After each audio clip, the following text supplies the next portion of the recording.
Welcome back to Beyond the Headline, everyone. It is an ultra exciting day to be here because I'm here with Ashley Merrill, the founder and CEO of Lunya, possibly the best pajama brand you will ever find out about. Thank you for being here. Well, thank you for that warm introduction. So actually, one night, a fateful night, you catch a glimpse of yourself in the mirror on the way to bed in a Star Wars t-shirt, and that leads to the creation of a luxury PJ brand. How did that happen? You know what? It was, I guess it was a pivotal moment because it was the first time I actually put any thought into what I was wearing around the house. I caught a glimpse of myself in the mirror, and I thought, oh, this is what they talk about when they say you let yourself go. And I had that moment, and then sort of set me on this quest to find something that would be a better answer to that, and I couldn't, and thus Lunya was born. And one of the things that we've been focusing on together the last couple of minutes is the difference that your brand has created for being for the modern woman and for being for every day. Can we touch on that for a little bit? Yeah, I mean, I think when after I had that experience in the mirror and I sort of tried to go out and find some sleepwear that would speak to me, I went out there and I found lingerie and I found the sort of frumpy, oversized PJ set. And I thought, neither of these really represent who I am. This lingerie is much more about somebody else. And the PJ set just didn't feel like where I was at in life. And so, try to put that nicely. And so I really wanted something that was effortless and comfortable, but still flattering. So I could be the same person that I project outside of the house. Like maybe I've got some style or feel slightly put together, but be that person inside the house without having to sacrifice comfort. And so when we say we're sleepwear for the modern woman, we're just really trying to take this lifestyle of the modern woman in mind and recognize that she wants to be comfortable and stylish, and she's going to need a product that's going to be able to transition in and out of the bedroom pretty seamlessly. And I think that's something you guys do so well, especially in any of your marketing, because when I see a picture of someone in a Lunya outfit, I can relate to her right away because she's not posed and wearing heels, because I don't personally wear heels when I'm making my pancakes. Yeah, I know, right? Yeah, I think we just, it's part of our brand is really knowing who our customer is and helping them recognize that this product, is just sort of an extension of them. So it's not something that they have to dress up for. They can be themselves and still look great and not have to sacrifice comfort. So we're trying to make sure that that is clear through all of our brand messaging, and that's imagery or voice and et cetera. How do you focus on developing your brand? I think it started by us actually codifying values as a company. So first we had to kind of come up with our mission, and then from there, we had to think about okay, and then what are the things we stand for? From a mission standpoint, we realized we're creating sleepwear that serves and celebrates this modern woman. And then when we thought about values, and we thought about, okay, we want to be a brand that's empowering other people, that's very intentional, that's bold, that's evolving and being innovative, and that's really celebrating and respecting women. So these things kind of sound abstract, but they really relate to everything we do. I mean, it relates from when we talk about being innovative or being bold, like making design choices in actual product that are a little bit unexpected for sleep, but we felt like, hey, no one's thinking about the functional aspects of what you need for sleep. That's sort of a revolutionary approach to sleepwear, but we're we want to embrace that. We want to be different. And it's also true with our brand when we talk about, we're covering things on our blog that don't have a lot to do with sleepwear. We're talking about, we do a series, well, we call it Badass Women in Bed, but it's all about focusing on women that are doing incredible things and really celebrating who they are as people. And again, that's part of empowering other people and being relatable and helping to lift people up. And then we talk about this intentionality. So we try to, even with our we're kind of minimalist somewhat in design. And we think that the concept of having sleepwear has a lot to do with, if you're someone who's buying these kind of pieces, you're being intentional about what you're wearing around the house and about, hey, this is sort of, my time is limited and I want to feel good sort of in every facet of my life. So there's an intentionality to that. And that rings true again in our marketing, where we try to, even from like our hang tags, we're like, what's the specific message we want to send and nothing else, So there's a little bit of that minimalism, which allows us to focus on purely the important things. So I'd say the value, knowing who we are and what we want to stand for has allowed us to have a lot of great company direction on all sides. And when you're coming down to that messaging and you have all that in mind, you have a couple of words, but really you want to write a whole paragraph. How do you distill it down? Well, in practice, the way we distilled it down was we had a whiteboard. After we hired the first few hires, it was becoming clear, that we were all sort of functioning from this very similar place, and the things that were valued within the company were they were becoming naturally apparent, but we felt like we needed to formalize them. So we all sat down and we literally created these Post-it notes, and we figured out, and we all wrote down what are the things that we think are important, and then we grouped them based on overlap, and we were able to figure out, what, these are like the 5 overarching values that are important to all of us, both internally, how we treat each other, and externally, how we would treat people that are our guests or customers. And so they sort of just emerged in a really clear way through that exercise. And then when you're designing a product, how are you constantly keeping them in mind? So product design is a really, so it's interesting. There's a way we have been doing it, and we're constantly changing. So it's even that process internally is evolving. But the way we've done it historically was we would have our favorite pieces that would be for day, and we'd be like, oh, we love this piece, but this is uncomfortable. The neckline's uncomfortable, or the fabric isn't great. We'd kind of have pieces that we might like as general shapes, and those would serve as talking points. And then we'd really talk about what could we do to make it better. And then we would layer on and some of this was sort of aesthetic based. And then we would talk about function. Okay, now that we realize that we want to make this boxy tee, how does this function for sleep? Is this going to be too hot? Is this too much fabric? Are they going to get tangled in it? Could we do anything special with the actual seams and construction to make it better for sleep? And then we're able to have conversations about colorways, like what works for women, and again, this idea of being easy and effortless, kind of like coming back into product. So, and then we also have to think about different body types. So everybody, every woman's got her areas that she loves about herself, and then her areas that she's self-conscious. So some of it's as simple as, okay, we've got a prototype, and we'll talk to girls with really different body types and be like, would you wear this? Okay, would you wear this? And take that feedback and decide, are we serving enough women with this product that we think it's worth it? So, and frankly, not all products serve every woman. So a really great example of this is actually the bra set. I had a number of girls that are a little bustier tell me they're sleeping in bras. That was something I'd never done before, but it was sort of commonplace for a lot of women that were bustier. And so, I get a lot of comments like, oh, I don't wear a bra to bed, from a lot of women. And I think, and that's fine. This isn't necessarily the product for you. So I think it's being sensitive to that, like every woman's got different needs. And so we try to make some different products to serve their different needs. One of the things you and I were discussing on that note of communicating with your customers is letting them know that it's not really about pajamas. It's about the way you feel at home. How do you discuss that with them? I think, and so when we talked earlier, this idea of being intentional, but really picking something that, I guess I should step back and say, personally, I feel the most comfortable and the most sexy, sort of when I'm at ease, wearing something that's comfortable, that fits my body. And I think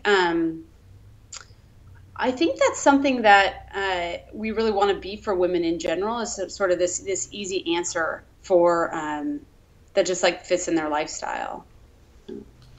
And when they're giving you feedback, what do you take? And what do you say, okay, this is not for our brand? That's been really hard. because everybody feels very passionate about their feedback. Like, this is the right answer. Hey, you made this pant too tight, or you made this pant too loose. And so it's really hard because we want everyone to feel heard. And so I would say generally, if there's enough people that are saying the same thing, it becomes something that we sort of look to numbers. I mean, the lucky thing about being an online sales company is we have direct-to-consumer relationships. So I know if that pant is running too small because I'll have a number of women that have told me that. If it's one, then it's an aberration. It's hard to really it's not conclusive. But anybody's returning them, we really try to ask them for feedback. Hey, please help us get better and tell us what we can do differently. And so we generally hear reoccurring themes pretty loud and clear. So on the business side of things, then, I could talk about the designs all day long because Sure. I love them. But on the business side, what has life been like as a solo founder? I would say I am super lucky because my husband's also an entrepreneur. And so we bring business home all the time and we get to talk about it, something we really connect over. So I've never really felt truly alone when I have indecision on ideas. So I'm really lucky with that. And at the beginning, it was very hard because, I would say getting momentum is a really big challenge. It's like every day is a roller coaster, and you're up or you're down, and it's like, and when you're by yourself with that, it's hard to be like, okay, this is really working, this is going to go well. It's much easier now, like having a team where the momentum is obvious, is just very refreshing. So it's been a overall a positive experience. But at the beginning, I would say there was certainly some tough moments. What were some of the early challenges that you faced? This is an industry that I didn't know anything about. So I would say my first challenge was, how do you make sleepwear? How do you make clothing at all? How do you manufacture anything at all? So, I was starting from a real ground zero, and I think that was a really big challenge. So I had to get out there and learn the industry, and I felt like an idiot most of the time, having to ask like the obvious questions because I didn't know the lingo. I made a lot of rookie mistakes. But in hindsight, I do value those. I realize that, if I had just hired somebody to handle product from day one, I really couldn't appreciate that aspect of the company. I'm not experienced at all. I would never say that about where I'm at right now, but I can speak the lingo. I can understand issues when they come up. I can also really respect people who are really good at what they do because I can recognize that they know it. They can, their level of depth of knowledge is so far beyond mine. But I couldn't, if I had no hands-on experience, I don't know if I could really even appreciate that. I'm really glad you framed it that way because that's always something that's really interested me. We always talk about what do you wish you would have done differently. What are some things that you did that you're really proud of and have been hugely beneficial moving forward? I think just continuing to keep going is the hardest thing because you at the early stage, every day you have that thought, why am I doing this? Is this going to work? Like, you're like, it surely couldn't feel like this for other people. This is like constantly in your head. And so it's a real act of personal determination, I would say, to have that thought every single day and yet force your body to continue to take steps in the in the forward direction. So really that's the piece that I feel the most proud of. And then these days, like I said, so it's much easier in that regard. But at the beginning, that was the real challenge. And as you're working to push through that, what were some of the inflection points that you were like, all right, yes, I'm going to keep going? Customer feedback, I would say, is a thing because, you like those thoughts of self-doubt, they come up on the business side, they come up on the product side, they really come up on leadership, every single side of you're constantly bombarded with like, am I doing this right? Can I do this kind of a thing. But then, you'll have moments of somebody will come up to you and they'll say, oh, I love your robe, or I bought those pants for my sister and she's just like, she's obsessed with them. Or I brought that dress out at the bachelorette I was at and all the girls freaked out and I told them all about your company. And like those moments, which I think to them, they think, oh, that probably is meaningless for her. Those are the moments that I'm like, okay, this is resonating with people and this is going to be good. And for the product itself, how have you seen it evolve? What was it like in the earliest days?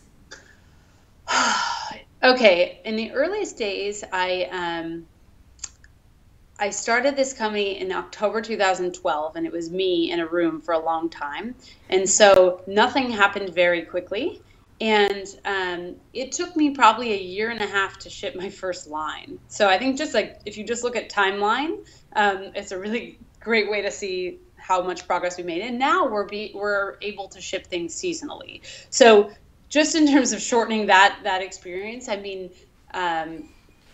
that's pretty drastic. Yeah. On the journey to, like you mentioned, there are those days that you're just like, oh my God, why am I doing this? And you guys shared on your Facebook page actually a couple of weeks ago a great post in Harvard Business Review about happiness. And one of the quotes was, happiness isn't the absence of negative feelings, it's figuring out how to reframe them. Mm-hmm. As CEO, how do you reframe those challenges for your team?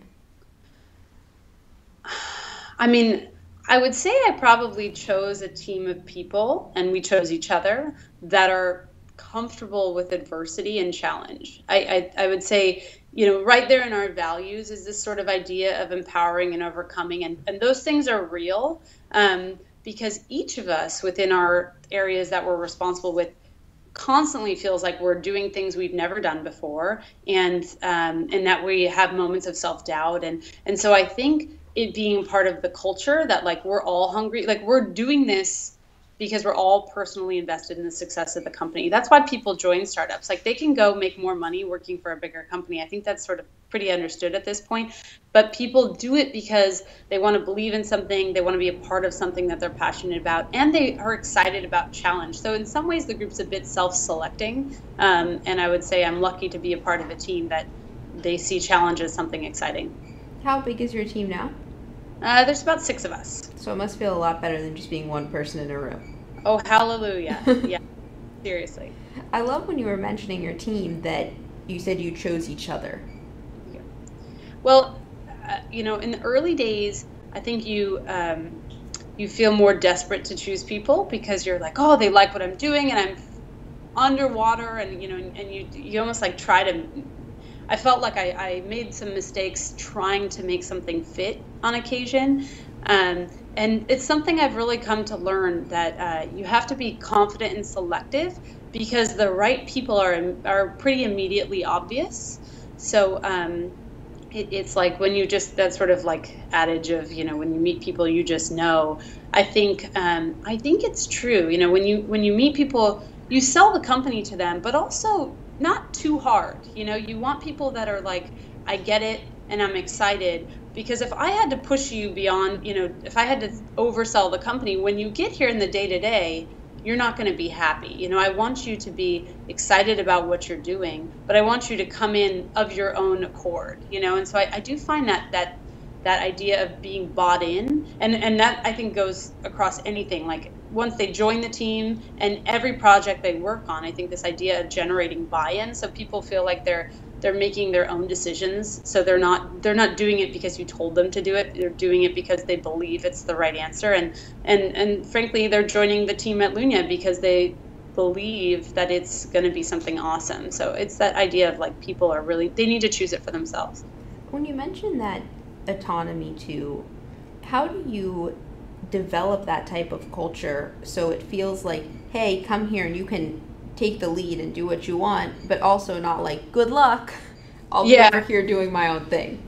I mean, it's a challenge, but we have a lot of practices in place to try to keep us very connected as a team. I mean, one thing is just the very environment that we work in is inherently collaborative because we're all in one big room. My background is more in tech and that's more common. You've seen a lot of tech startups where like everybody's sitting in one room, and that's how it is here. So I think there's sort of a natural, like, you're all talking every day, and that's helpful. It's also distracting, but it's also, but it is good for that collaborative aspect.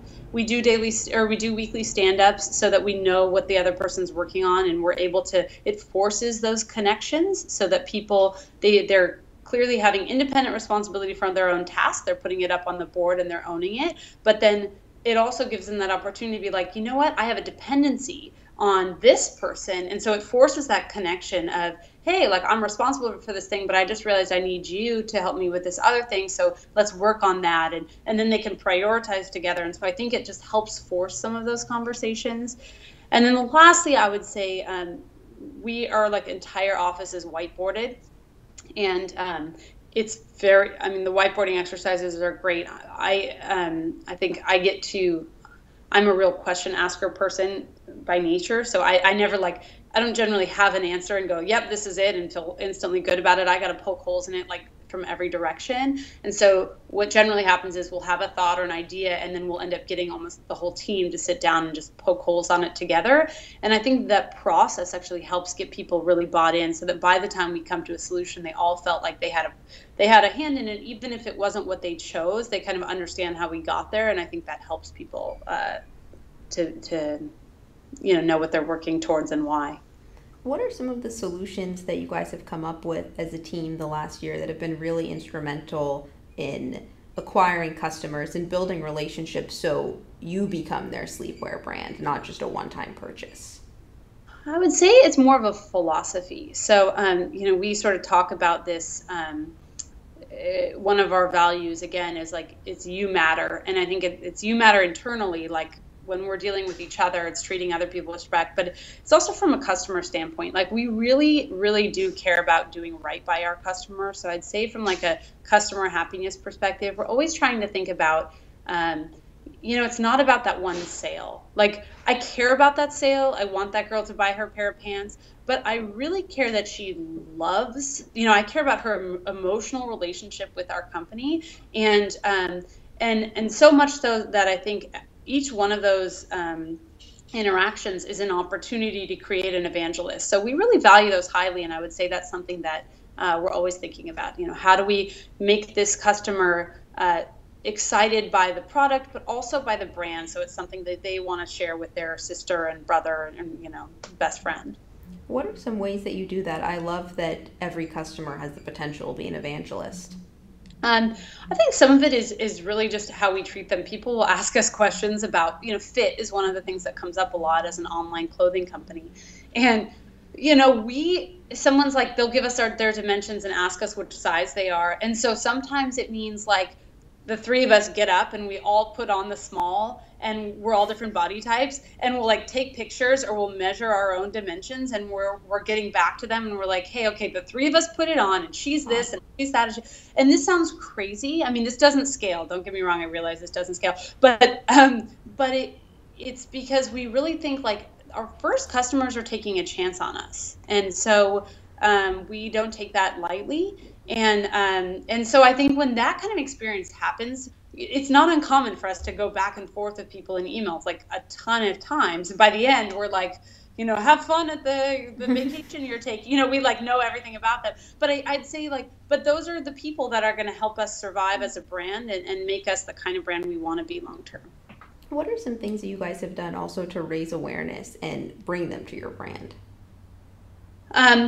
One of the things we've done on the social side is, I would say that we've got this Get Your Sleep Together campaign, which is, it's like a hashtag Get Your Sleep Together. And when girls come in here, we give them like a super oversized shirt, and it's sort of like we take a picture of them before they buy their sleepwear, and it marks I'm sort of taking the pledge to not, and it's super fun. And I think people like it. At first they feel super awkward, and then you see them like open up in front of the camera, and it's really fun. I would say that was one of the cooler things we've done, because generally people share those pictures, and sometimes they have their kids in them. Like, it's fun because people just come in and like, you can get a sense of their personality immediately through their picture, because it's like very blank slate type of picture. And so I'd say that's one of the fun things we've done to engage people. And the other things we do is We actually invite people into our showroom. I think we're in Santa Monica right now. And so we're doing events here where we encourage people to come in and bring their friends, and we'll even like, have incentives around that on the holidays. But really getting that chance again to like make the connection with them is really important to us. So then early days, that's really one of the primary things you're focused on. It's not Yeah, just me buying it online. no.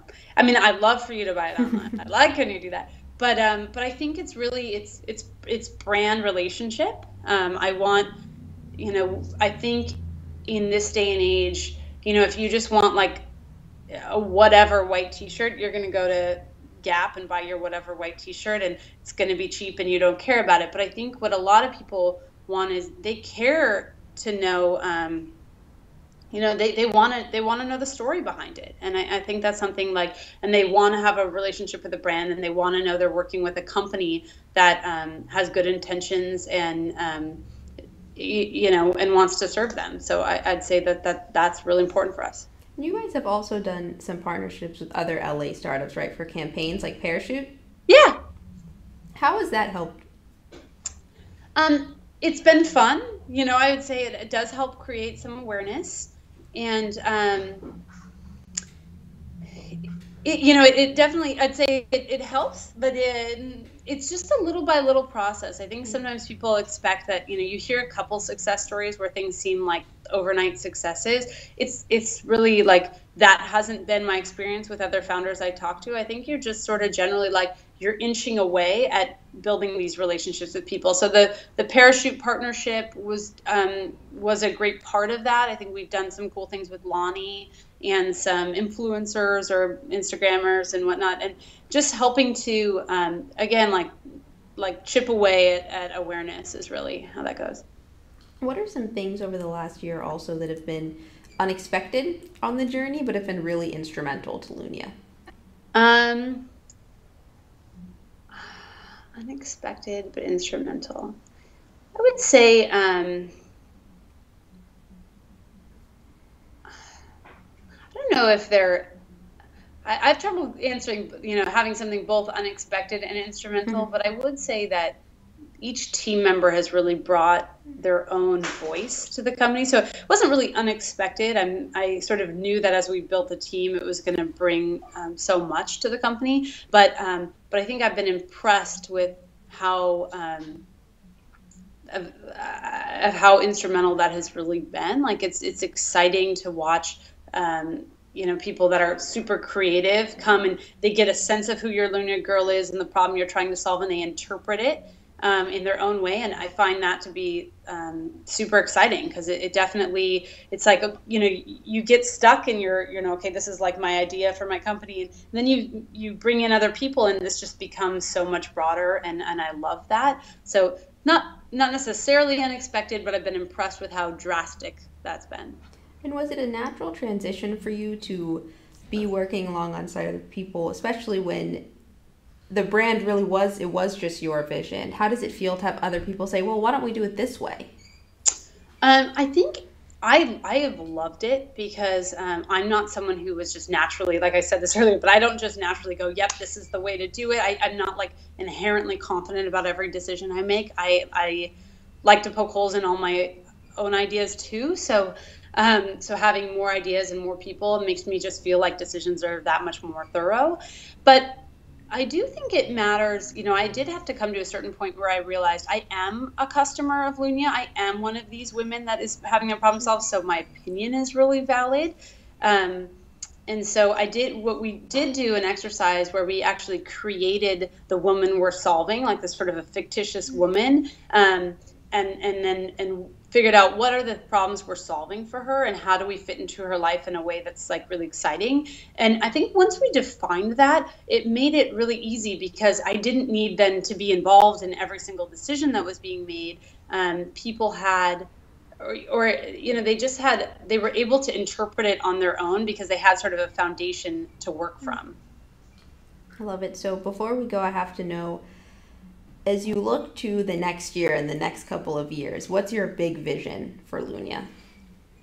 Growth. I'm really excited to reach a lot more women. I think the women that have experienced Lunya products so far. They make me excited about just bringing it to more and more women. I think we're trying to figure out how to serve women in different cities, give them an opportunity to touch and feel our product. I know that's one of the challenges of an online brand.